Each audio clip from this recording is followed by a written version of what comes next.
But seeing a game on console that you've worked on is something special, and it kind of always is. So that was really great, and I've been playing quite a bit of that recently. Yeah. Do you want something from the base game or something from the DLC? Don't mind. All right. Well, I think people have heard about the base game, so I'll talk about Live and Spooky. Yes. I think one of my favourite moments in the development of that would have been when we were really thinking through some of the shots. We had to really plan out how some of them would look, so we had to previs.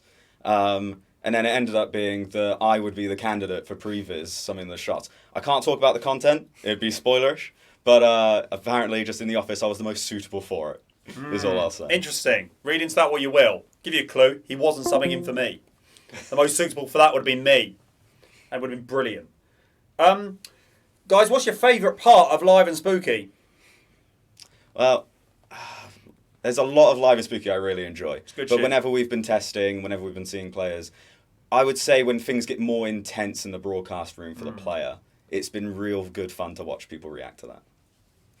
Cool. And for some of the older people in chat, you might remember a program called Ghostwatch, and similar. Basically, the host in Live and Spooky is a very good recreation of that, and he's one of my favourite parts. Spirit Whistle, he does a really good job. Right. Bit confused. Neither of you mentioned me. In that, what's your favourite part? Do you want to redo that, and we'll maybe cut the other ones out? I mean, it's nice that you're in it, but Fantastic, that'll do. Cut the rest out. Last question from the list, and then we'll get over to these fans for some actual questions. Both of you, why should somebody play not for broadcast? obviously the good writing, Live and Spooky specifically, because I've worked on that. There's a lot of nice touches in there that you might not see even on like your third or fourth playthrough. So keep looking around, you never know what you're going to find. Replayability. All of your decisions matter. You get a custom-tailored experience to what you decided. It's just a really unique niche take on FMV. Again, you didn't. Neither of you said. Well, you're including the FMV. Okay, all Well, right. do we have to? Steve didn't say specifically. Though. Well, Okay. yeah. Patrick Bannon performance. BAFTA-nominated performance by Patrick Bannon, I guess. Right, now over to you for your questions. Keep them coming in, because you're a bit longer left. Right, typically Thomas just says champion of the people. Thank you, mate. Good, not a question. Don't send any more of them. Fluxbot says, wow, it's great to see you two on camera for the first time. I've been on camera before, Flux. Yeah, I think you're misremembering that. We'll have to have That's words. first time Flux, together. they're Well, calling together. you a liar. Yeah, together maybe that's true. Yeah. They're calling you a liar. What are you going to do about that? Come here if you want and take them on. Taurus Girl Production says, whomever has the long hair, I love your hair. Ah, thank you. Just, I think they're talking about Peter. I think any comments about hair, we just ignore them. I'm not That's sure. not happening. It might be under the hat. Oh, right. It's not definitely hiding. Peter. Mine's not It's hiding. definitely Peter. Jammy4312 says tabs or spaces. Tabs. Tabs, absolutely. We're not savages. Whatever that means. Zachary, in brackets, Vincent, close brackets, Callahan, says, what was the most frustrating part you had to debug or program/code right in the game? Spoiler free. Oh, do you want to take that one? Yeah, I mean, I'd like to think LS is Live and Spooky. very well done. The processes and stuff we put in place should limit any real issues. But there were some interesting ones that would be spoilerish, but towards the end of development, for sure, there were some surprises there. Yeah, definitely. I mean, we had one where censoring for some reason didn't work after headlines. That was a really peculiar one to debug, but we got it in the end. Well done. Good work.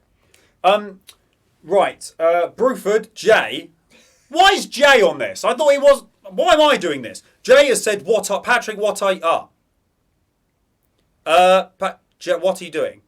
I don't know why he said that. He must have forgotten that they told me to do it. So that's weird. We'll ignore them. And actually, whoever's feeding the comments through, ignore any from them. I think they're spam. Flugspot has said, how has it been porting the game across to many platforms? Well, to be honest, we've had some assistance with that for some really good teams. Definitely not. So the console version I've played quite a bit. VR as well, obviously. But yeah, very good job to the teams involved in that. Yeah, definitely. Very helpful porting teams that have assisted us along the way that we've been communicating with. They know the platform better than us. They know how to help us get on those platforms. And I think I know the answer to this, but Tropu Woo Trapuwu has said, hello developers. I was wondering if we had to buy the VR mode separately from the flat screen mode. Yeah, VR mode is a separate purchase. It's a full game. It's a full separate game. It's not a mode. It's an entirely separate game. And it's better for this reason. Because you can look at me in 2D, but in a 3D environment. And why wouldn't you pay more money for that? Right. Bruford says, Patrick, this is Jay. Stop ignoring me or I'll ring the other devs. What are you doing? Right. Now, this is definitely a hack. Somebody's doing a hack. Ignore all of those comments and block Jay. It's not the real Jay. It's an imposter Jay. He's quite old. He's probably left his computer on somewhere and forgotten about it. Right. Threenard says, so it's like these paranormal TV shows, question mark? Not to spoil it too much, but there's yes. certainly elements of that in it, yeah. Yeah, Yes, definitely. lot of yeses. Mr. Music Man 789 has a question which is quite long.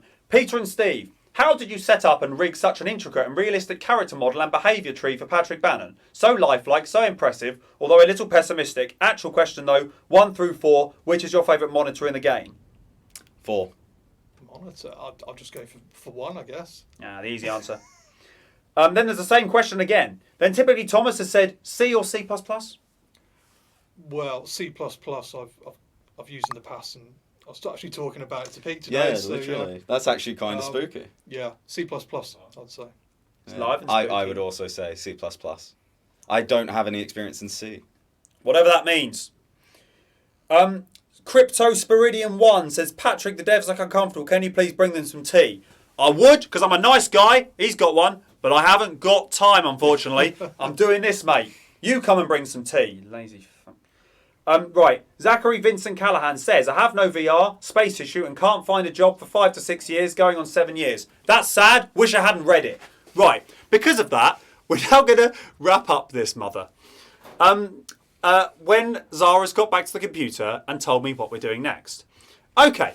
So up next, I'm going to be speaking to Peter Clement and Julia Salisbury, two of the fictional prime ministers in Not for Broadcast.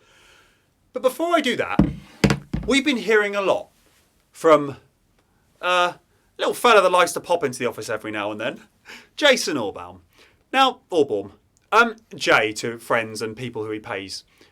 So Jay has prepared a nice little 6 or 7 minute, depending on how much Mari cut out of it, hopefully 6, of Jay talking about the process of Not for Broadcast. And again, I'm doing this voice because they told me I had to be serious for these bits.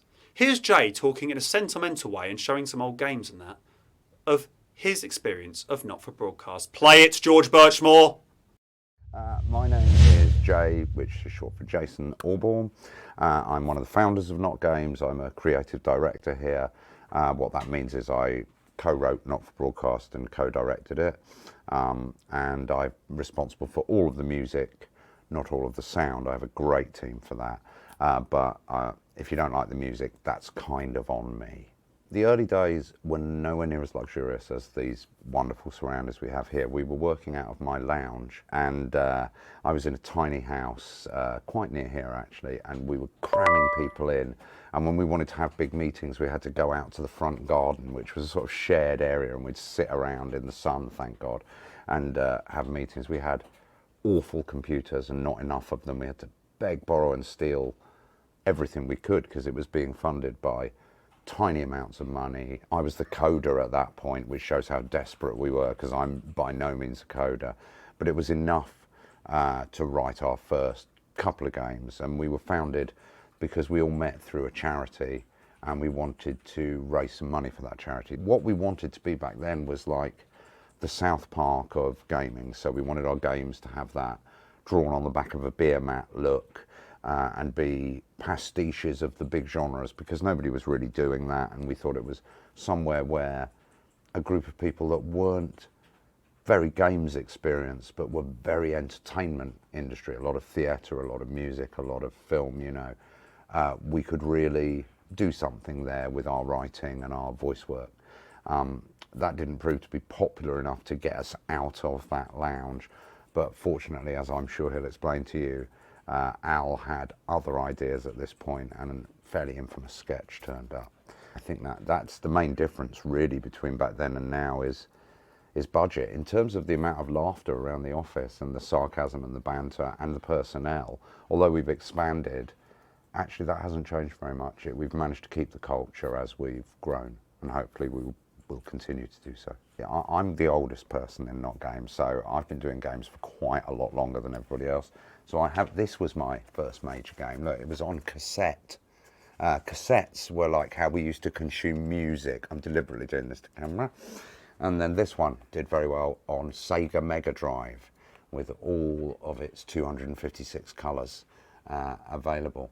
And actually, quite interestingly, this was written at home in assembler, and this was written with a team local to here, Domark, who eventually became part of IDOS.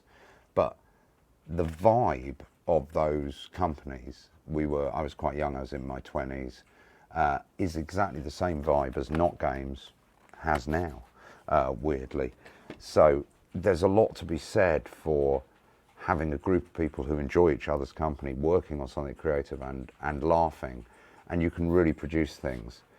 So although it's very special for me, coming out on VR is particularly exciting, because when we first prototyped the game, and I was coding at that point, my code was so bad that you'd put the VR helmet on and the 4 screens, which were literally just hanging in a white space, they would have trouble just playing you all 4 of them in sync.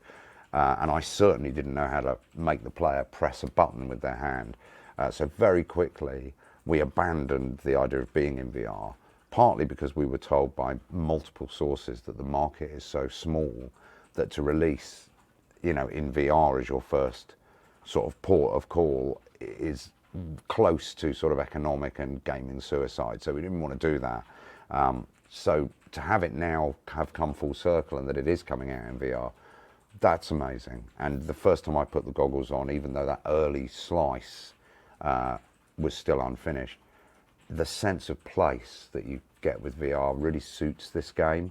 And some of the moments, they're so impactful in VR, even with the restrictions of the hardware. Obviously on PC, everything looks super gorgeous. It's still so immersive. And it's a game that you can play sat down in a chair, and there's nothing more kinetic than actually reaching out and hitting those vision mixer buttons. That's really exciting. And of course, because the game has done reasonably well, we've had the chance to make the DLCs, and that's a privilege, to be given the chance to expand our universe and to be able to come out of the newsroom and into other forms of live show. That's been fascinating as well, and I'm really excited about the DLCs because they really test the breadth and scope of the engine that we have, and they sort of tie off some of the loose ends of the not-for-broadcast world, answer some unanswered questions in really interesting ways, and they just kind of put a lovely full stop on the thing so that it's a complete work. And getting the chance to do that it's just a privilege, just amazing that they gave us the chance to finish properly. Here's why you should buy Not-for-Broadcast. It will make you laugh, it will make you think, it will make you feel things, and the only thing that's more enjoyable than watching TV is making your own TV, and that's what Not-for-Broadcast will give you the chance to do. You might even also get the chance to break your home country. That's quite good fun too. Bit of a special one now. I'm talking to 2 more characters from Not-for-Broadcast, and these 2 are not your run-of-the-mill big Chris's. They are the prime ministers of our once great country. Peter Clement and Julia Salisbury. Good evening, Patrick. It's nice to see you. Although we were told that Jeremy and Megan would be conducting this evening's interview. Well, they're not, so don't worry about that. Peter, hello, Peter. Good evening. No, we can't hear you, Peter. I think you're muted, mate. There's no point. I don't know what you're saying. I can't hear you. Peter, there's a button you need to press. Is Mrs. C not there to help? No, I'm tricking you. I wasn't even saying anything. What a trickster our Prime Minister is. Just a small joke. Good evening, Patrick. Good evening, Mr. Clement. I'll tell you, it's an absolute honour to have you here with us tonight to celebrate the launch of Not-for-Broadcast on consoles and VR. I don't know what any of that means. Don't worry, Peter. Lots of our constituents do. Absolutely, precisely. Lots of them do, Julia. Now, we'll start with an easy one then. Tell me, guys, what are your most favourite and your least favourite moments from Not For Broadcast? Well, I can take the first one. For me, my favourite moments were those early times before we were elected, where we could speak candidly about what we wanted to do. Your anchors didn't shy away from asking difficult questions, but this was all key in gaining your audience's trust. You allowed us to really speak openly, allowing the public to truly make a thoughtful choice at the ballot box. People wanted something different, and we were there at the right time to give them what they wanted. And look what that got us. Excuse me? Nothing. And I think I can feel the second one. My least favourite moment was when I went into your poxy studio to give an interview and ended up getting an electric fucking shock. Yes. Actually, multiple electric fucking shocks. Quite appalling for the country's #1 broadcaster. I have to say, we're like that when I were on TV. Things ran smoothly then. Yeah, well, with all due respect, Mr. Clement, that was quite a while ago. It was only 10 years ago, you cheeky bastard. Well, 10 years is a long time in television years. In 10 years, I'll probably be doing something, like hosting the National Nightly News or something very similar. I think that's a little unlikely. Well, I'll tell you what, we'll let the naysayers nay and we'll see what happens. Hold on a second. I'm being told that you have to leave very suddenly and I can't do these questions. Okay, last question then. Why should people buy Not For Broadcast on console or VR? Because, Patrick, it is an excellent game with completely original gameplay, a gripping narrative, and I'm told it's very funny, although it's not really my sort of thing. Quite right, Pet. As my old man used to say, Here we go. you can keep your money in your pocket, but they'll still call you a stingy cunt. Okay, and with that, I think it is time to end there. Thank you so much, Prime Ministers. Actually, I did just want to add something. Thank you so much to them. That's the end of that. Now, why don't you join me next door?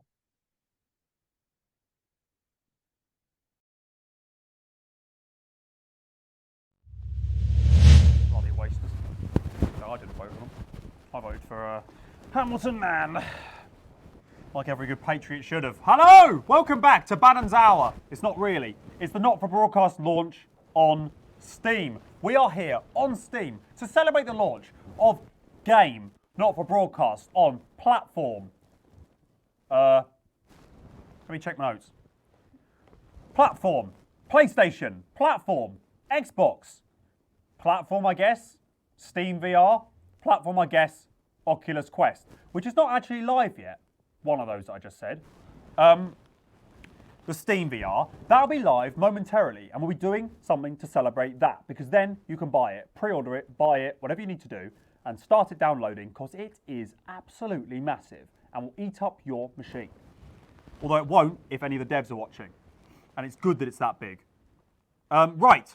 Okay, so as I said, we're doing all that. Plus also, it is the launch of our first ever DLC, Not For Broadcast Live and Spooky, starring moi, which is French for me, I think. I don't know. I did German at school. Wish I hadn't done that either. Useless language. What we got here? Those devs that I mentioned earlier, they are away, as you can tell, because I'm here. But they asked me to host it in their absence, because they're away at San Francisco, at GDC. However, they have pre-prepared some VTs, which I see you've been talking about in the chat. Good. I'll follow what you're saying. I'm watching. I'm always watching. Got a BDR and everything. Joining us tonight, we have one more person, Myrig Marshall, from Not For Broadcast Real People team, Cinematography Department, who'll be talking all things cinematography. So if you want to chuck some questions his way, start that now. Looks to me like we have about 30 seconds before we launch Not For Broadcast on Steam VR. Pretty exciting. We're going to do a countdown in a minute. As a reminder, that is Not For Broadcast on Steam VR, which is this game. However, you're actually sitting in the room, looking around like this, with a thing on your head, and that's good apparently. So by that, you can look at me on the screen in 2D, but in 3D. And we got 5, 4, 3, 2, 1. My Bologna! We are live! We are now live on Steam VR. Sorry for anyone listening with headphones. I shouted like a mother right then. We are live on Steam VR, surrounded by this shit, for the launch of Not For Broadcast on Steam VR. If you haven't already ordered it, get it right now. You will not be disappointed unless you are, and then I think you can refund it. But no, don't do that. Right. Okay, so let's get into some more questiones.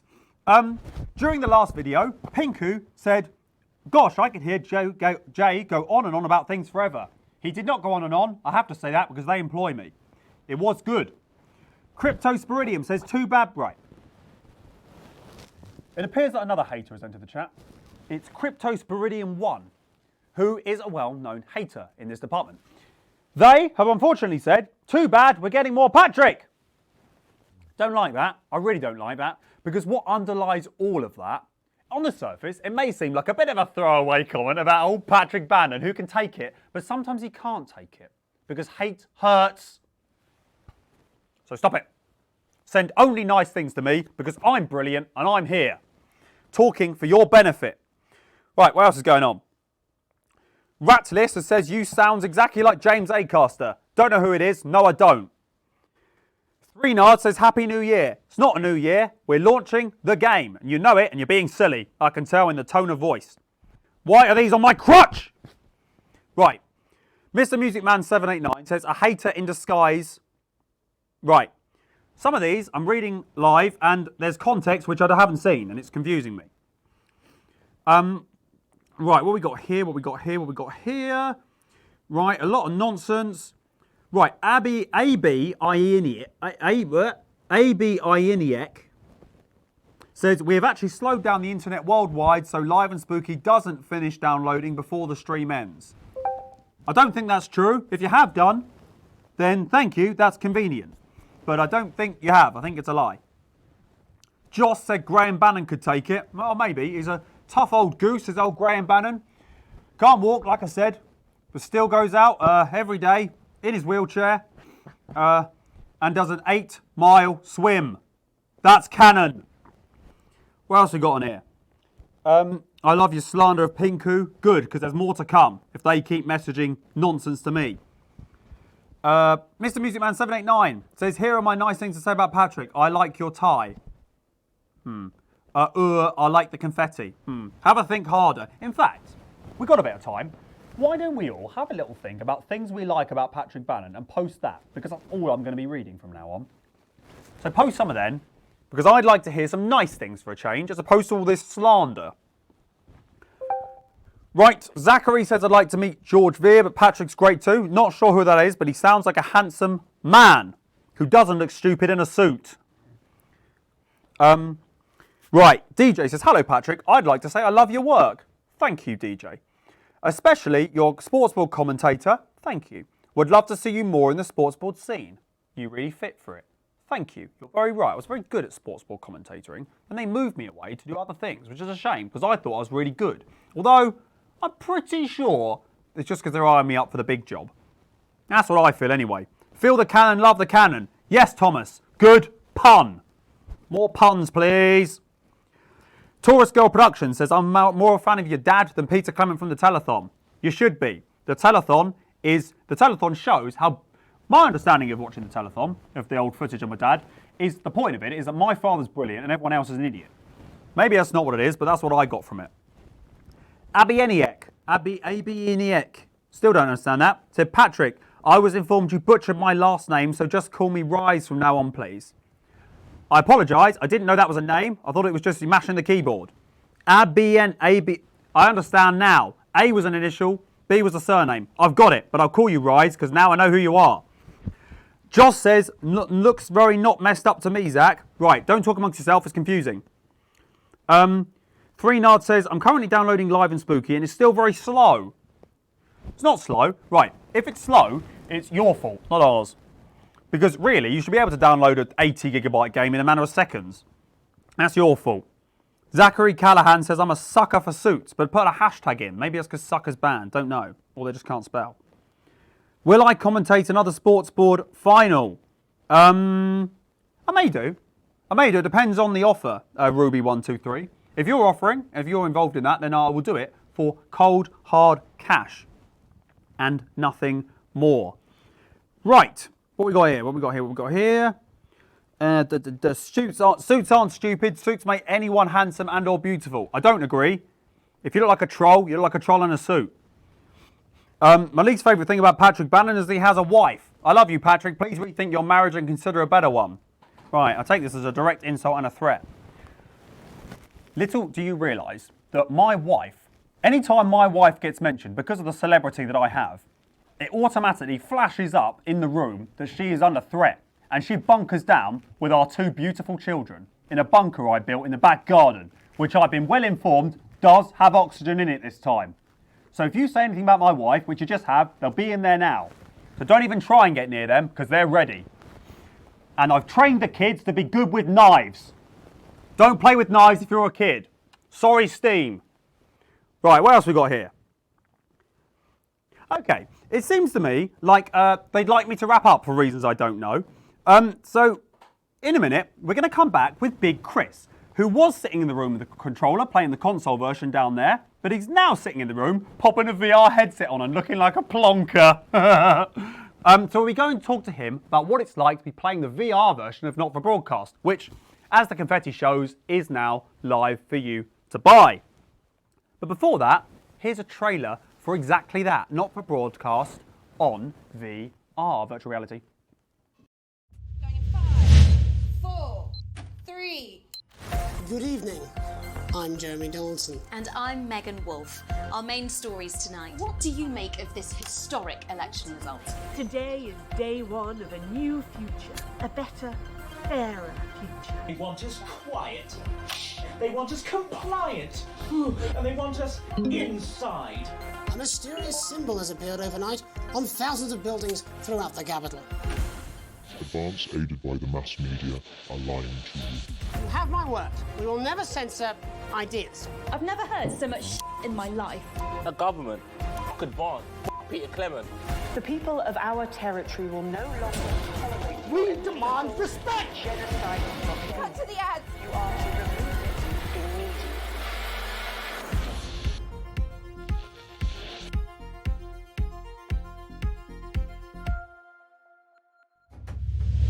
Okay, and we're back here with Big Chris now, who appears to actually be in the VR. This is mad.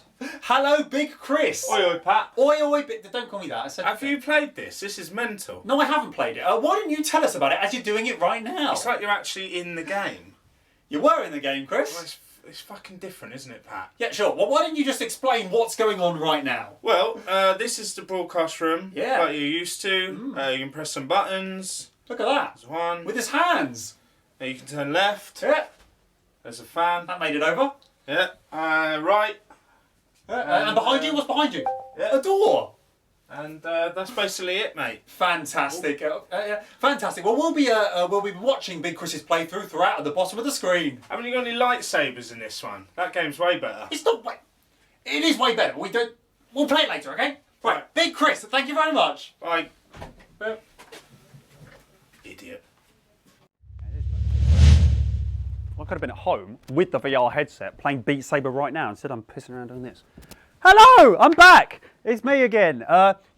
So Big Chris is over there playing the stream, playing Not For Broadcast, in VR, and his playthrough is somewhere there, I think, if me maths are right.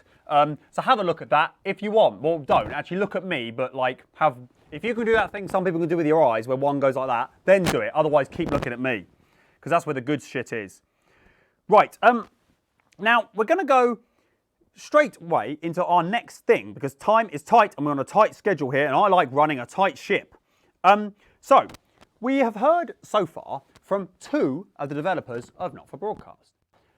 We're now going to hear from the 3rd. He's gone away and he's thought very hard about the questions that we had for him and he's sat down and he's recorded them in what's being described by you as good cinematography. And you haven't said for a change, but I can feel it. Now, here's Den talking about Not For Broadcast and his experience of making it. Hello, my name is Dennis. I am a founder of Not Games. I am the director of photography and I head up the video department. I got involved with Not Games when we decided to get together for a game jam to try and develop a game to save a charity. And we thought it was quite good fun making games as a little crew. So the four of us over many years sort of sat in a lounge and tried to develop these funny little parody games. And then because there was no money and I had to support myself, I went and disappeared into the film industry for a little bit. And then came back when we had this idea for a full motion video game, which was right in my wheelhouse. And I came back, and what we have built in that short period of time to now is it's unrecognisable. Sitting in an office with the huge amounts of staff, you know, people compared to the four of us doing everything. That progression has shown not only in the growth of the team, but in the content that we're also delivering. The single hardest thing about developing this game in general is single continuous take over 4 different cameras. Like that has never been done before in FMV. It's, you know, there's some brilliant FMV games out there that have used FMV in a very clever way, but it had never been done with using it so the player can cut the live TV. And trying to pre-record so that it feels live is a massive challenge. And, you know, we were very lucky that we were surrounded with amazing crew, cast, you know, everybody that came together understood the assignment, and we made it work through varying budgets, you know, from where we first started to where we are now on different scales, on scopes and everything else. That whole challenge is by far, from a video perspective, the hardest thing that we've had to overcome in our department. And I know that works back to the writers, to the production, you know, to everybody involved, trying to achieve that as a single continuous take. You know, how do you light something when your cameras are moving from one room to the other, but you can't cut your cameras and turn around, you can't do that, you know, you have to, everything has to be preset, and you're almost filming live theatre at that stage. We have to make sure that at all times the cameras are relevant, whether that is relevantly you cannot play this camera or you definitely can. You know, we can't ever have that all 4 cameras you cannot cut to, or all 4 cameras are good, because then the gameplay element of the footage then falls down. So we have to be thinking from that perspective as well, you know, making sure that my ops are deliberately going out of focus for certain moments, that we have a dead camera for the gameplay to work, you know, and it's a very careful dance. We got to a stage where I think we're really pretty good at it. By far the most surreal experience for me was from episode 1, when I was standing in the garden of the house we were filming at, a character called Titwank Tony, and before we shot, we gathered everybody in that scene, and we had had multiple discussions beforehand about how many clowns is too many clowns, can we get a mariachi band, and turning up on the day and looking around that circle and having Andy, our CEO, painted up as a clown, having a full mariachi band of 4 people, having strippers, having balloon animal artists, vampires. Like, I was just looking around this circle just thinking, oh my, we've done it. Like, we've achieved this. We're now I'm standing in a circle full of this crazy idea that when it was first mentioned, I was like, are you mental? Like, where are we going to get all this? But having all of that come together was that was the first moment where I sort of realised it was hilarious seeing this group of people, but also the first moment of me going, okay, we're gonna do this. Like, we're going to be able to achieve this, because if we can make this happen with tiny amounts of money, no costume budgets, this, that, and we made that, I know that in the future we can achieve anything.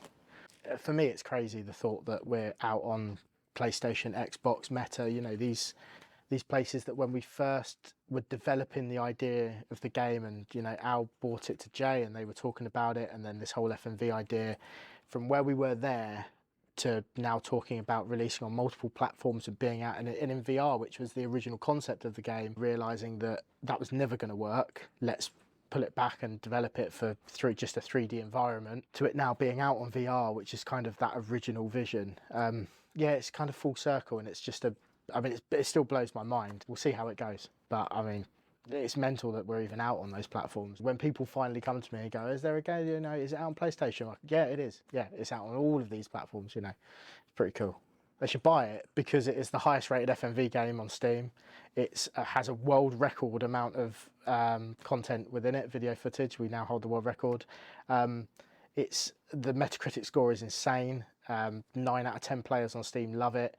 And you get to create your own TV. You know, who doesn't want to do that? It's a fun game, and it's also, and I'm quoting the critics, very good.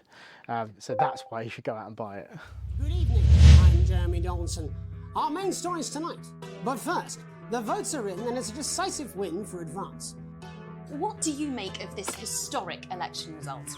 So perhaps we should all be celebrating. Except for the rich. I mean, a lawyer and a TV personality running the country. Seriously? We've had worse. What does the future look like to you? A bleak space where we've all been figuratively sodomized into submission. Let's have a go with this whole democracy thing.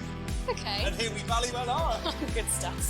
Brilliant! So, A mysterious symbol has appeared overnight. Could this be the daring first move of a silent resistance movement? Yeah, the government. Good bond. Peter Clement. There are some pissants who just don't know how to be.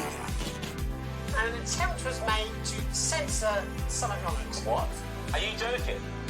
We're only getting started. Not disrupt. Not resistance. Oh, Alex, you're going to get me in trouble with that. Your channel is a f***ing disgrace. I'm sorry, it's very hot.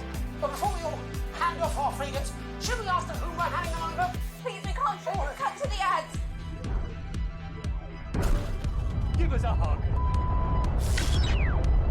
If you fire a single shot, Initial estimates put the death toll into the millions. Mr. Blundercatch, I understand you're upset, but we can... Jesus! Good job, everybody. Meal of an Eastern... Well, if that doesn't distract you from the world outside, I don't know what will. That's all coming up on tonight's National Nightly News.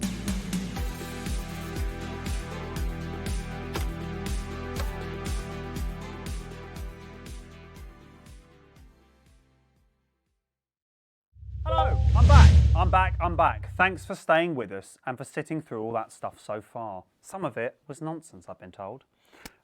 If you're just joining us now, we are here live on Steam to promote the launch of Not For Broadcast, which is a video game. Don't know if I mentioned that yet.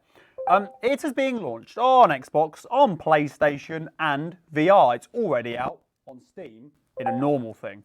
Plus, we have the very first ever DLC downloadable content of Not For Broadcast, which is called Not For Broadcast Live and Spooky, featuring yours truly giving a BAFTA-nominated performance. That's not official, that's just what I've been writing on my website. Okay, so, give me a second, apologies, blah, blah, blah. Right, so, the devs from Not For Broadcast, who you've heard from some of tonight, could not be here because they're away in San Fran, sunning it up, and could not be asked. But they have recorded VTs. We've had 3. There's 1 more left, Alex. And then after, in a minute, I'll be talking to Myrick Marshall, who did cinematography. So if you have questions about cinematography, or if you just want to start having taking a piss out of someone else who isn't me, start doing that to Myrick Marshall. Put them in Steam chat. I'll ask him in a minute. Yes, and as I said before, unfortunately, no Megan, no Jenny, no Colin Sprong, and no Jeremy Donaldson, which is a shame, but they couldn't be asked. A true shame. Follow us on all our socials, please. They're going to be posting great stuff, and perhaps a little few teasers for the upcoming 2 other DLCs. We'll see. Right, send me a chat on Steam, and I will respond. If it is, you're watching this pre-recorded, don't bother, because obviously I can't respond to that, because I'm live now, but won't be live when you're watching it. If it's pre-recorded, don't know why I shouted, sorry. Been a stressful day. Right, didn't need to be, but it is. Right, what we got here? So, Zachary Callahan says, Where did you get that jacket from your sports board commentary? Don't know. We have a brilliant wardrobe department and they do that shit for me. I don't dress myself. 3, no, I do. Well, I do dress myself, sorry. I don't dress myself on set. I do dress myself in real life, of course. 3 Nod says we've never seen behind the broadcasting room in the VR. It's fantastic, isn't it? Turns out there's a door there. Not that imaginative, but all right. Right, Titwank, yeah, people are going on about Titwank Tony. Yeah, Titwank Tony is good, but I believe also murderer or something. He was in prison, so you know, don't fanboy him too much. Yes, a lot of things, people talking about stuff in the past, boring. Cryptosporidium says, what grabbed me was probably the election speech. I had no idea that the game was dystopian and just thought it was a comedy game. It's not just a comedy game, there's also some bits which are serious. I'm not in them, so I haven't watched them. Cryptosporidium says, but of course it's all a lie, and what really sold the game for me was when I first looked at Patrick Bannon. I love Patrick Bannon. Right, finally, we're cutting through the BS and getting to the things people are actually saying. You're right, Cryptosporidium. I am brilliant. You should love me. Yes. Shawbag11, whatever the fuck that means, says, I see the game like I do How I Met Your Mother, where it's comedy, but you actually care about the characters and the world as well. Thank you. We are people, and we're characters, but we're people, I guess, and we need love too. So send your love our way, and send your hate to Pinku. Taurus Girl Productions says, out of curiosity, Patrick, how bad was your family affected by Advance or Disrupt when they were still around? Yes, that wasn't good. It wasn't a good time. I know we got the balloons here, but I do not support them, as I said before. Yeah, they're not. It's not great, to be honest. I wouldn't have voted for them, but they're here now, and because they're here, I love them. Cryptosporidium1 says the VR footage looks sick. You are correct. Before, up until now, you've only seen this game flat on a 2D screen, sitting at your computer like this, playing the game. Now, you can sit with a thing on your fucking head, moving around like this, as if you're in the room or something. I don't understand it. But like that. Basically, if you like Beat Sabers, imagine that. But instead of doing stuff with lightsabers, you're sitting there at a computer. I guess like you actually are. I don't understand it, like I said. But apparently it's good. Buy it. Right, what we got here? Wee Livy. You're all right. Hello. Says, can we expect to see more of you on Channel 1, Patrick? Right. Channel 1, which is the home of the National Nightly News, which I am, at the moment, junior reporter on, I have a feeling maybe seeing a few little changes over the coming days, weeks, months, years. I have a feeling we'll be seeing a little bit, I don't want to spoil or anything, but I have a feeling that we will be seeing a little bit more of yours truly. I don't want to spoil anything, but I'm just saying, I think that Patrick Bannon deserves the top seat, and then I'll just come out and say it. There is very likely going to be a 4th DLC. And it's going to be exactly the same base game, but it replaces me with Jeremy Donaldson. Currently, there's a petition online to have that made. It has 2. So far, people signed it. We need to get that to 2,000. And then the devs will suddenly listen and take their thumbs out of their arseholes. Right. In America. Right. What we got here? I've been told to fill a bit, which is really useful, because this whole thing is me filling a bit. But I've been told it officially, so I'll fucking do it. Taurus Girl Productions says, I'm going to stop shouting because there's no need. Taurus Girl Productions says, actually, now that I think about it, what happened to you when they supposedly replaced you with a lady? Don't understand it. Confused me when I watched that back. There was a woman doing it, but they were my name. Very confusing, and in my opinion, bad script writing. What else we got here? Patrick, you're going to be gone. No way, mate. I'm here to stay. No way, Cryptosporidium. No way. You replacing your segments with Jeremy would be an improvement. Shut up, you mug. It's not canon, there is only the OG. Yes, Cryptosporidium is talking nothing but sense.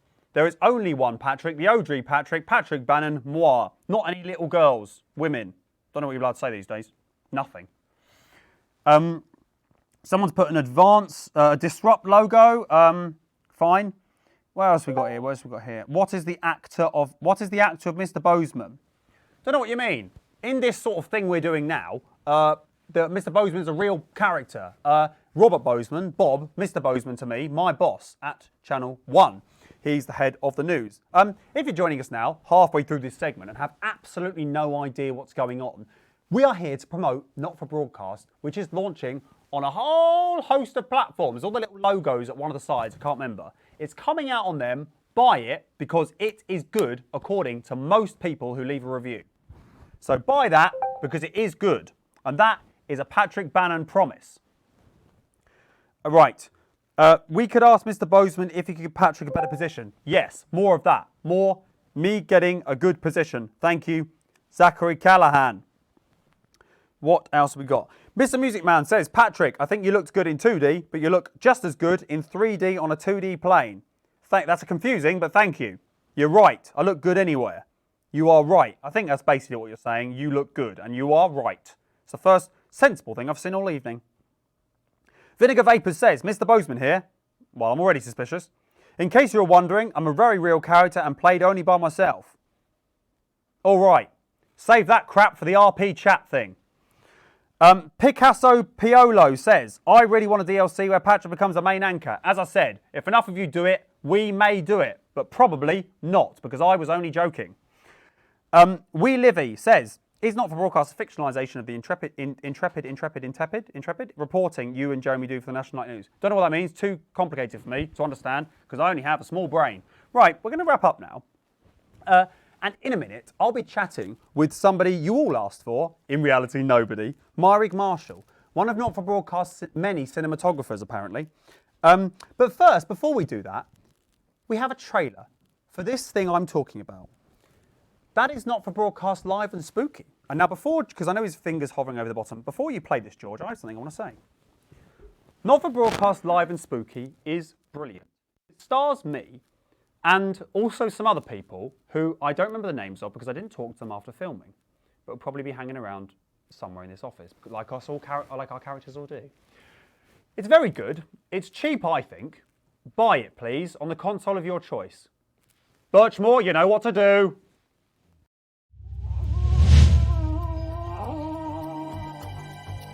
The costume girl who sadly was found dead shortly after. Okay. Hello? Oscillating optoelectronics. Boom! I promise you. Holly, I am in fact Patrick Bannon, am I not? Yes, but... Hello?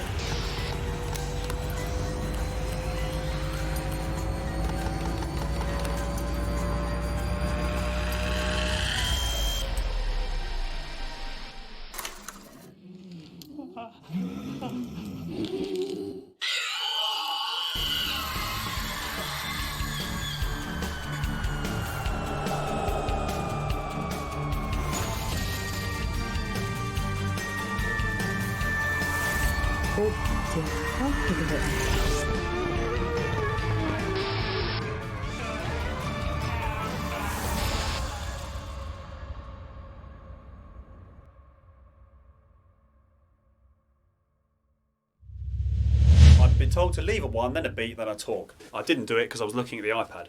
Hello!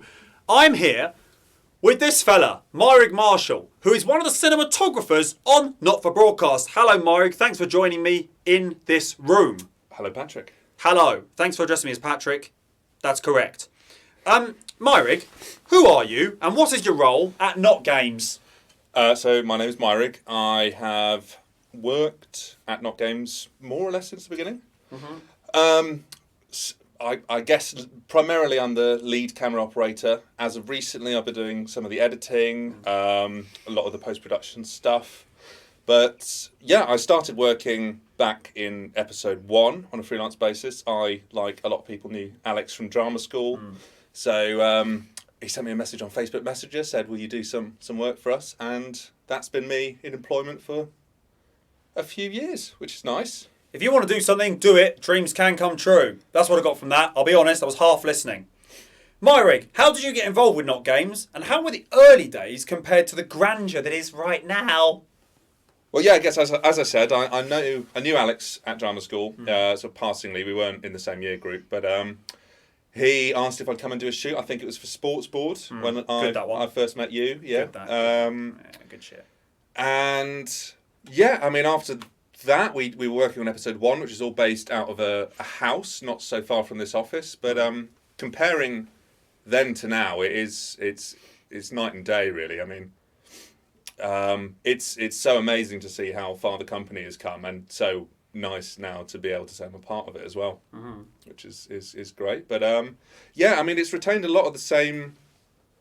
I think the humour's the same. I think everyone seems to really love what they do and are really grateful to be able to do it as well, which is great. Grateful for the Wonga, I reckon, probably.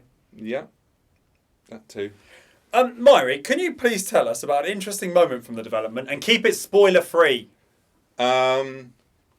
Personally, I mean, there's been a lot. I think actually discovering the fan base, which happened during Live and Spooky, I think it was the response to the mannequin photo that was posted, and realising quite how active a fan community there was. That was quite a surprise. But for me, BAFTA nomination.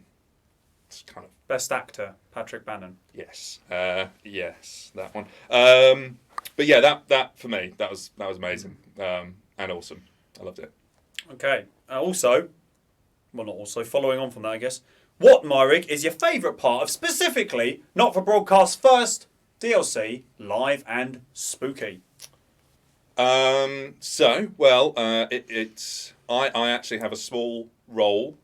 Didn't know where you're going with that. In Live and Spooky, I play Gavin, or more pointedly as Shu. So for me, to be able to actually be a part of the game, in the loosest sense, that was great. But also just exploring the trope that I won't say much about, but the trope that we explore in Live and Spooky, that was fun, and actually breaking out of the format of in studio and getting some more, I guess, sort of reality TV style content, moving around, running, following the action with the camera. That was really exciting. So I had a lot of fun doing that.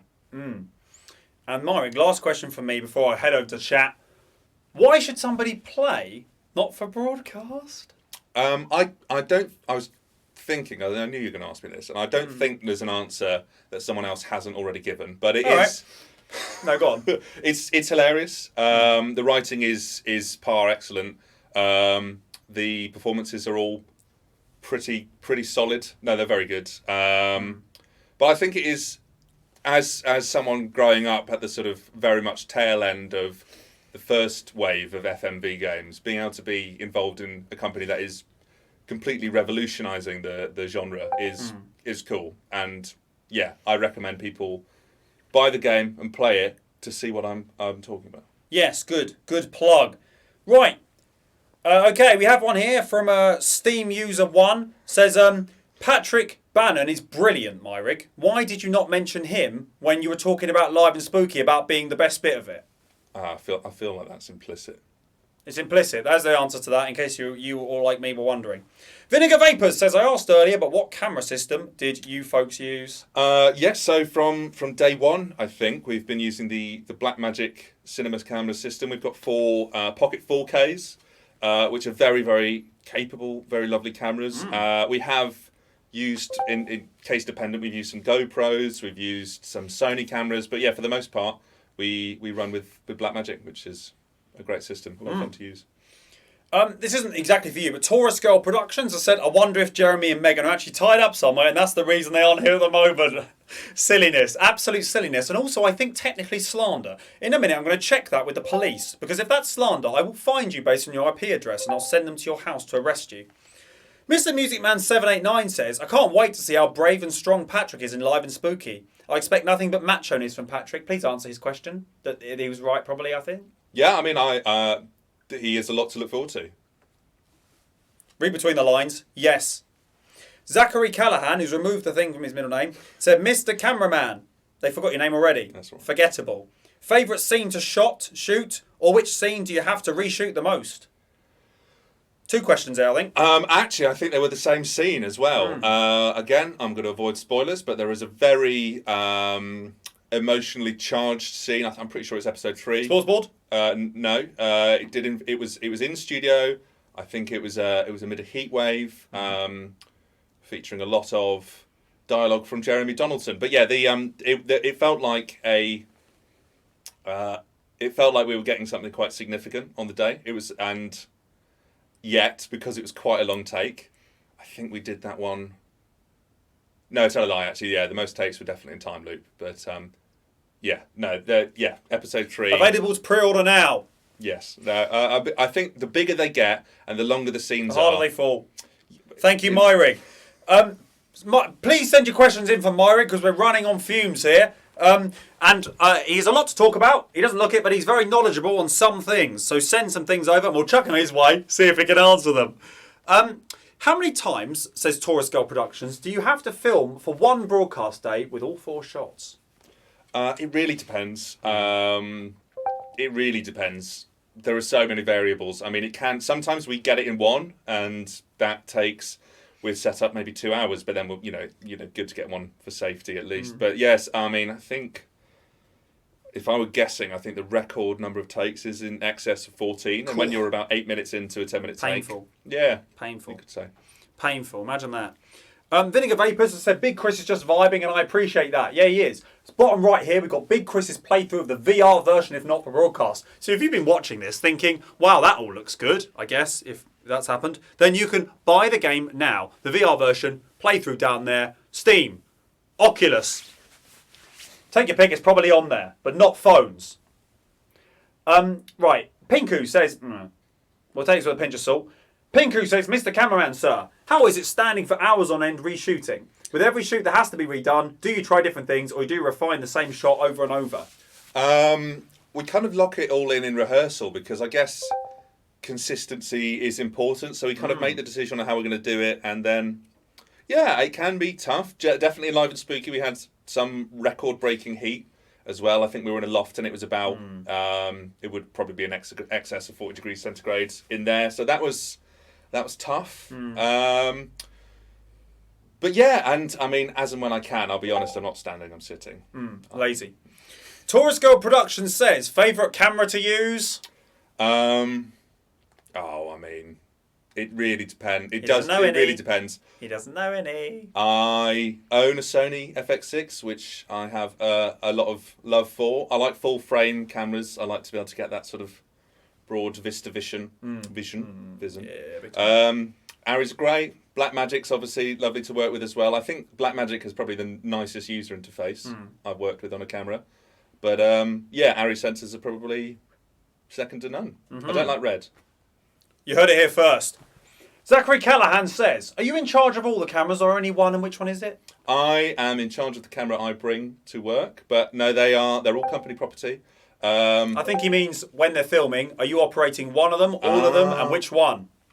Thank you for clarifying. That's all right. I'm guessing. Typically operating one. Typically Thomas. Whichever one looks the most impressive, often me. But yes, Den is the sort of the eye in the sky. Den is overlooking everything, so he's the one sort of liaising with all the camera operators. But as and when, sometimes if he's indisposed, I'll be taking on some of that responsibility. But yeah, so generally just the one. DG says, what is the most nightmarish thing to shoot in the main game, difficulty-wise? The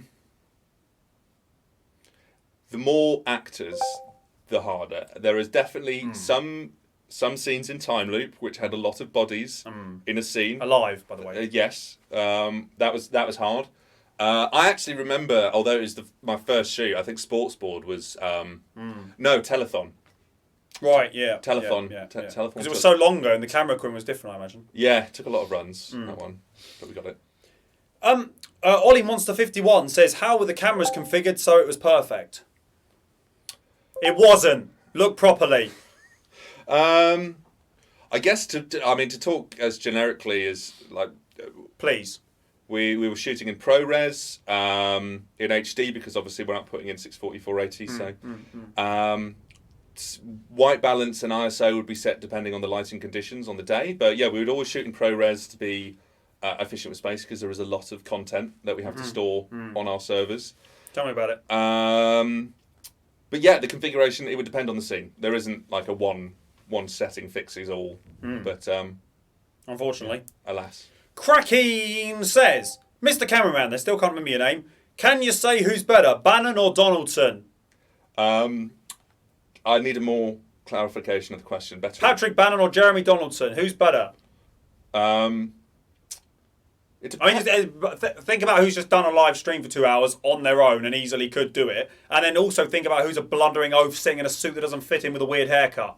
I mean, I could say anecdotally, I know doing 2 hour long live streams on their own, you're better at that. Well, good, fantastic. Purely We'll leave that one. anecdotally. Typically, Thomas says, how is Den as an operational lead? He hasn't said it, but I've added. Be honest. Den's a dream. He's he's a friend as much as he is my boss. But he's really person centric, I guess you'd say. He's always making sure everyone's on set's happy, everyone's in a good position to do their best work, and that is exactly how I like to work as well. You know, it's a team, which is very much something he supports. The world is a great big onion. Without being too spoilery, says Jammy4312, how was it filming the outside scene in the first broadcast of episode 3? There's a lot going on from where the player sees, so I can only imagine it was very busy on the day. Is that if that's the bombing? It is. I wasn't there for that, controversially. Spoiler as well. Either I was busy or I wasn't invited. Busy sitting around farting. Zentex says, what was your favourite song number to record? Which songs have they seen already? Don't know. I really liked the early Jeff Algebra. I think it was the first experience of Jeff Algebra about the importance of maths and how it's not okay to bully. I still have that song stuck in my head. I like, and it's not in the game, It's All Coming Back to Me by Celine Dion. It's one of my tops. They should have had more stuff like that in there, then I would have bought the fucking soundtrack. CryptoSporidium1 says, without spoiling the DLC, can you please give a detailed account of everything that happens in Time Loop? Thank you. No. No. He can't do that because that would be, I guess, spoiling the DLC. And we haven't... But I also think it's a joke. So much happens that there's no time. That's a spoiler as well. It is such a comprehensive and well fleshed out DLC that is very much worth purchasing. Oh, is it fleshed out? There isn't time to describe everything that happens, so I won't even try. Thank you. DJ says, favourite memory when shooting? Favourite memory? I mean, we've had a few... Take your time. We've had a few raps. I'm taking my time. We've had a few raps, but I think actually just at the end of episode 1, 2 and 3, just that sense of accomplishment, because it could be really stressful and it could be really hard at times. When we realise, actually, that's it, we've got everything. And while I was working freelance, I mean, I just walk out the door as soon as the filming was done. So I felt like, yeah, that's it. Now, obviously, I've come to realise there's a lot that happens after that. But yeah, those moments where we would all just take putting a it in moment 4-3 and then just top and tailing it? Pretty much. Fantastic. Yeah. Mr. Music, no. Crackeen says, how is Jeremy Donaldson behind the cameras? Jeremy's lovely. He's a really nice guy. You had to think about that because the logic's a bit confusing, but yeah. Yes. Pinku says, can we ask Mr. Cameraman and crew more questions after the doc is out or for a few or what?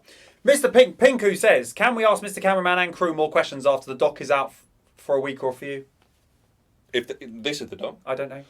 I'm happy to answer any questions. I am covertly on the Discord, so if you direct any questions to the camera crew, I'll happily answer them. Okay, whatever that meant. Zachary Callahan says, I do wonder, how do the actors compare to their characters off camera? There is no distinction at all between the on-camera. Definitely not in the case of Donaldson, lazy blob. Mr. Cameraman, are there any camera-operated tips or tricks that you've worked out while filming not for broadcast? Thank you, W. Livy. It's a good question. Or maybe it's not. No, it is a good question. It's given me pause for thought. From the horse's mouth. I think in the case of this, and this is an unusual job as a camera operator. I've never worked making footage for a game before, but you have to, as much as you can, know everything that's about to happen, and also accept that it's probably not going to happen as you expect it. So just being switched on. It sounds like a bit of a cop-out answer, but just being conscious of what's happening and responding to it dynamically, and actually spatial awareness, particularly in my case, because particularly if you've got any camera moves. You like to stand too close to us. I've noticed that. I move with a lot of inertia. You hover like a creep. Yeah, that's what the crew said. Right, we've got a few more little bits now. How hard is it when you're recording outside? It always introduces issues to film outside. Pigeons! Particularly shooting something like Not for Broadcast, which is set in a particular era and a particular setting. Things like... That era being now? Yes. But yeah, things that don't mesh with that, like vehicles and planes and members of the public, those are all introduced when you start filming outside. But inversely, you can get some really stunning footage. So, As is proven in the game, if you buy it. Thank you very much, Marig. Fantastic talking to you. Like I said, I was half listening, but seemed to go down well. Now, if you're just joining us now and wonder what the hell's going on and who's this man with the hat, it's not the one you saw before. It's a different bald man with a hat. This is Marig. That other one was Steve. We are launched. Not for Broadcast has been launched on VR, in VR, on Oculus and on Steam VR, which I think is a different thing. It's on Xbox, it's on PlayStation, and the thing we were talking about, Not for Broadcast Live and Spooky, the very first DLC for Not for Broadcast is out now. Buy that. There's also a season pass which has this and 2 more DLCs which come out to you on day of release, I assume. Right, thank you very much, Mike. As I said, pleasure talking to you. Right, in a moment, I will tell you, I will read out to you an exclusive statement from the no-show himself, Jeremy Donaldson. I'd like to see what he has to say about himself. But before that, we have our last VT from the oh-so-absent dev. This one is from Alex Patterson, one of the 4 devs. And I'm dropping down again because they told me to do this a bit seriously. Alex came up with the idea for the game and has worked tooth and nail up until now when he's gone to San Francisco and is doing nothing. And he has recorded this so that you can see it. It can go into your head. You'll remember it like a memory. This is Alex and his thoughts about the world and the people in it. I'm waffling. Play it, please. Hello, I'm Alex Patterson. I am one of the directors of Not Games, one of the creators of Not for Broadcast. It was kind of my baby, as it were. And in terms of day-to-day, I co-wrote, co-directed Not for Broadcast, and deal with a lot of the gameplay design and art.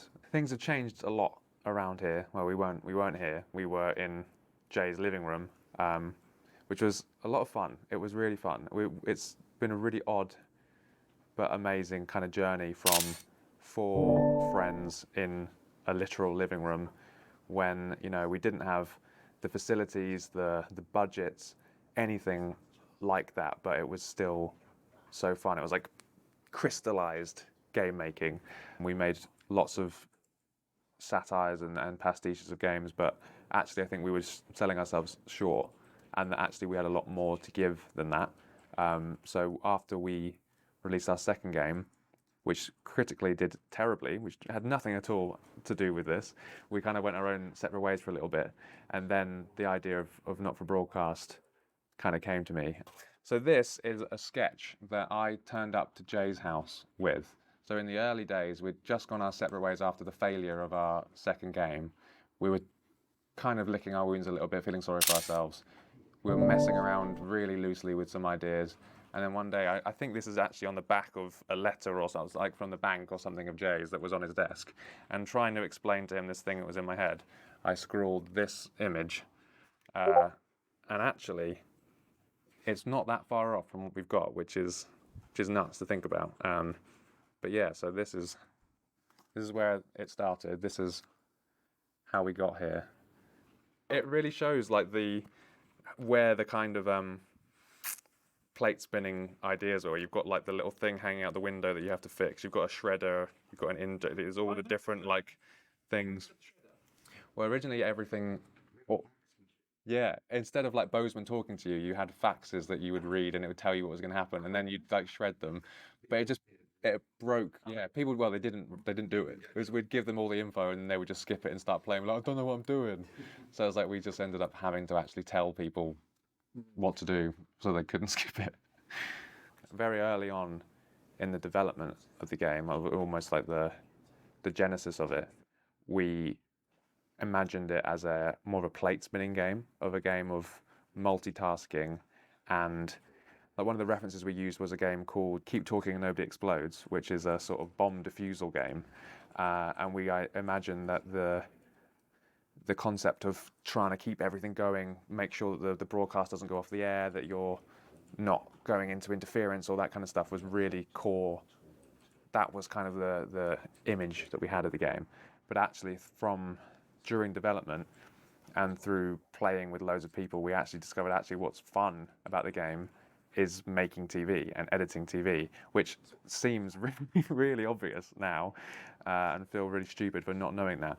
But sometimes, as in any creative project, it's really hard to see the wood for the tree sometimes. But I think that was a really important discovery, and actually I think quite a ballsy call from us actually at that time to go, actually we're going to strip back, we're going to remove as much of these kind of unnecessary distractions as possible and focus on the core, just cutting cameras. And although it kind of seems like it may be a bit dull, but actually picking camera angles, there's some really immediate feedback that's fun and interesting and different. And I think doubling down on that was the right call. One of the moments that will kind of stick in my mind forever, actually, I think, is lockdown. For us, obviously, we were in the middle of trying to shoot what turned out to be the world record-winning amount of F&V content ever in a video game.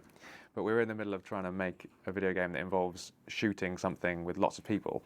Obviously, for most, I would hazard a guess, most game studios actually working from home and all that remote working really wasn't much of a big deal. And maybe obviously there were adjustments that needed to be made, but for us it was huge. So actually what happened was we were, I think, weeks out from a huge shoot which had hundreds of people all in one place, an awful lot of money riding on it. We had milestones and deadlines and all that kind of stuff. But what was amazing was that we actually really quickly pivoted and said, okay, what can we do? And we just went into full creative mode, which is such a cool thing, a cool benefit of a little creative team like this, is that we can do really quickly some really crazy and fun stuff. And so we ended up with this idea for like a lockdown special where the cast are at home and there's these ravaging toys that are on the loose and everyone's got to stay at home. And we really got to play around with a load of tropes and things that we never would have done otherwise, and that all now was released as a free update. It's been such a ride. We've been surrounded by so many talented, generous people that have been involved in this project. It has been started out with a very small team of the four of us, and is now, we would not have been able to do it without all of those people. So partly there's like a lot of gratitude, I'd say, but it's super exciting. The DLC especially, I'm really excited for people to see the DLC because it's completely different and it was so fun. We spent a lot of time in the new studio and doing politics and that kind of stuff, which is awesome, and I'm really proud of it. But it's also now, 3 years later, fun to try something a bit different, take those characters that we all love and do something completely different in a different genre, mess around with the formula, really push the limits of what our shonky engine can do and break it in many cases. But I'm really excited for people to see what we've done. And the fact that it's on VR is insane. Something that we've been wanting to do from day one, that was always kind of was imagined as a VR game, is really, really cool. The fact that it's available on, I mean, I grew up as a console player playing PlayStation, so the fact that it's on PlayStation is, yeah, wow. Not For Broadcast is a game unlike any other. There's no game out there like it. It's completely original, unique mechanics. It provides an experience that you literally cannot find anywhere else. We all watch TV, we watch content, and this game really explores what it takes to make those things possible. And I can't believe no one has done it, but they haven't. So yeah, if you want to know what it takes to actually create the stuff that you're watching like this right now, then play the game. And it's got a world record amount of footage in it. It's out of any game ever in the world ever. We've put the most, but we accidentally put the most video in it.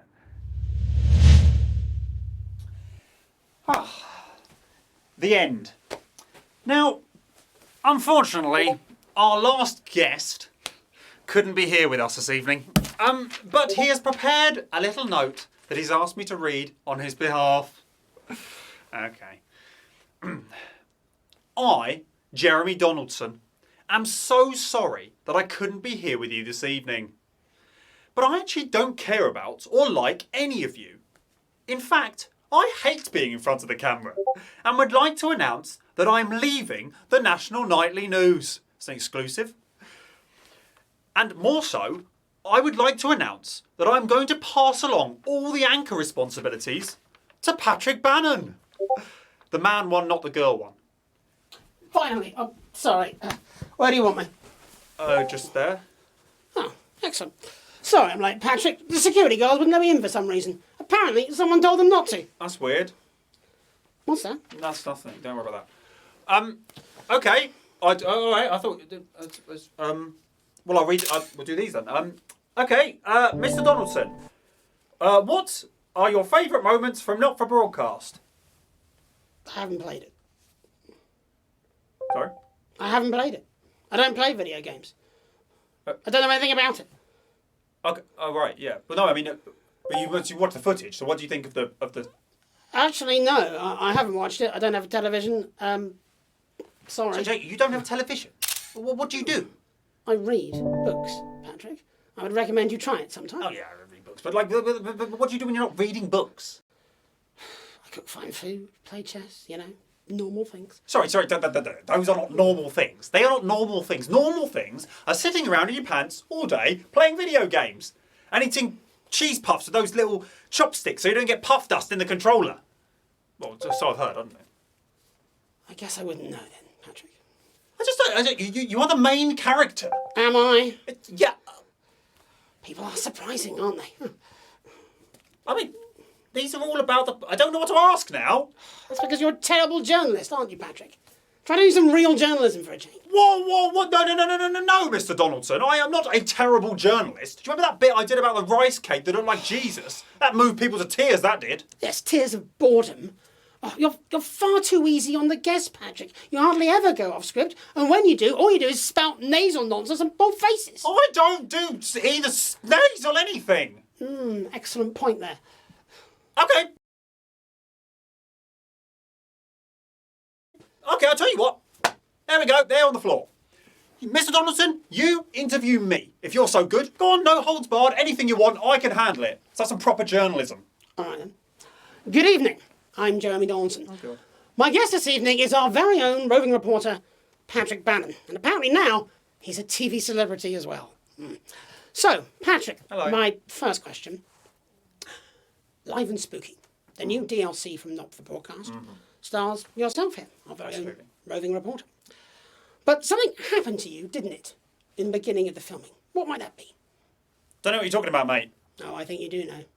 And I know. So, let's share it with them at home. I don't think you know. Really? Well then, if I was to say that something to do with your own family history... No, okay. No, maybe you do know. No. That, Mr. Donaldson, that is a well-guarded secret that can only be discovered by playing Not for Broadcast Live and Spooking. You won't get any more out of me on that. Fair enough. All right, an easier one. You're hosting this evening's stream, aren't you? It's a big one, very important for Not Games. Oh, yes. My question is this. Who put you in charge this evening? Who put me in? Yes, who put you No, I had a question. in charge? I'm thinking, it was one of them. It was, I forget the names. The one with the beard. The beard. The beard one. Ben? Den? I was going to say, Patrick, this is looking very suspicious. But no, I don't think it was Dan. No, it wasn't. So is there one called Andy? There is indeed someone called Andy. No, but I don't think it was him either, was it?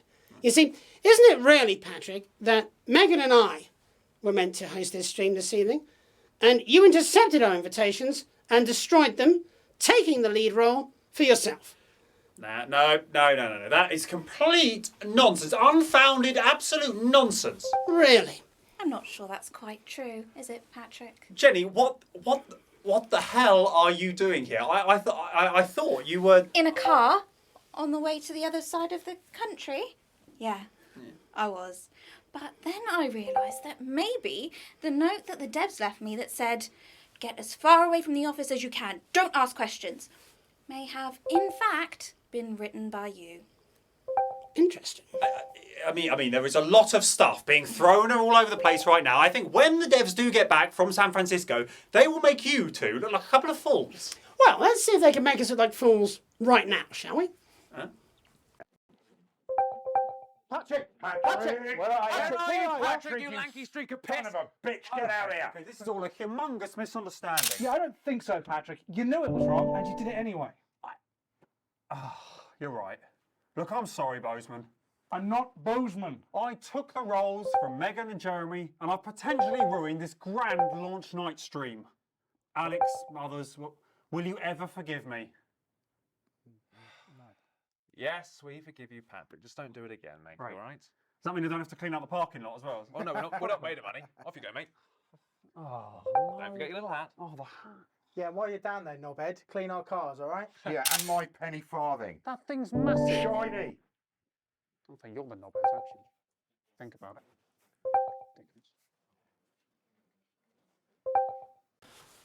Well done, Jenny. I knew I could count on you.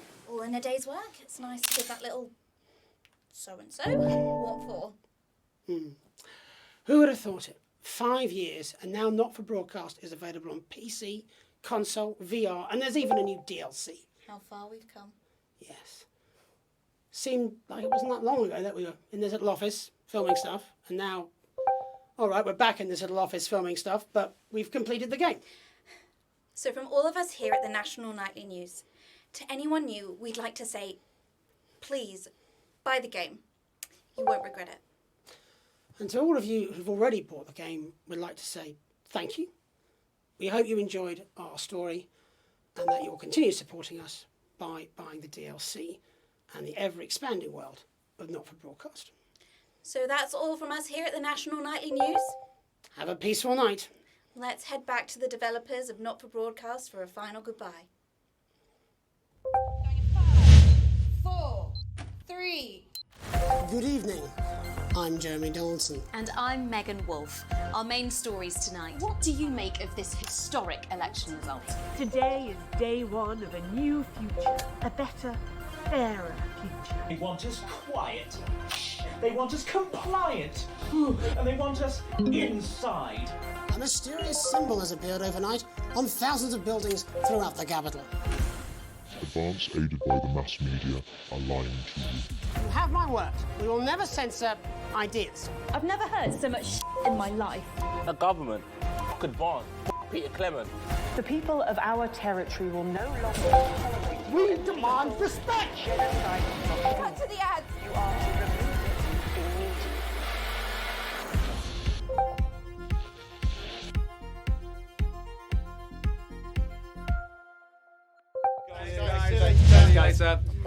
And we are back from San Francisco. Thank you for having us. It's good to be home. We missed you, but thank you for joining us. Not For Broadcast is available right now on PlayStation and Xbox, and we would love it if you could check it out. It's also in VR, on Steam VR and the Meta Quest. Awesome. What? I know. And not just that. Our first DLC, Live and Spooky, is out on PlayStation, Xbox, and Steam. We're so proud of it. It's so different from the main game. We think you're really going to love it. Go out there and try it now.